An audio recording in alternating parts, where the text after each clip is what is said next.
మీ కొడుకు మీ deputy CM పెద్ద పెద్ద హెలికాప్టర్లు వేసుకొని తిరగడానికి మీకు డబ్బులు ఉన్నాయి కానీ, లేకపోతే నారావారి నకిలీ మద్యం తయారు చేసి దాని మీద కోట్లు కోట్లు మీ ఖజానాలు నింపుకోవడానికి డబ్బులు ఉన్నాయి కానీ, ఒక పేద విద్యార్థికి మధ్యతరగతి విద్యార్థులకి అందరి ద్రాక్షావలే ఇవాళ మెడికల్ చదువులు ఉండాలని మీరు చేస్తున్నటువంటి ఏదైతే ఈ ఉదంతం ఉందో డెఫినెట్గా రాష్ట్రంలో ఉన్నటువంటి ప్రజలు విద్యార్థులు అందరూ గమనిస్తారు.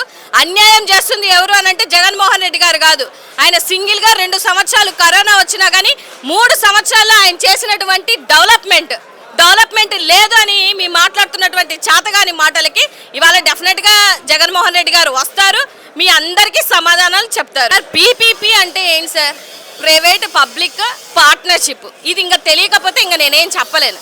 మీకు సబ్జెక్ట్తో మాట్లాడినా కూడా మీకు సబ్జెక్ట్ జీరో, వాళ్ళకి తెలియదు. ఎందుకంటే అక్కడ ఎవరు చదువుకున్న వాళ్ళు లేరు కాబట్టి. మీరు ప్రైవేటీకరణ వ్యక్తులకి తీసుకెళ్ళి అప్పచెప్తే ఇవాళ నేను ఒక 100 కోట్లు హెచ్చించాను అని అంటే నేనేమైనా ఎన్జిఓ పెట్టి సోషల్ యాక్టివిటీగా సోషల్ సర్వీస్ చేస్తారా? 100 కోట్లు చేస్తే 500 కోట్లు నేను ఎలా సంపాదించుకోవాలి అని అంటారు.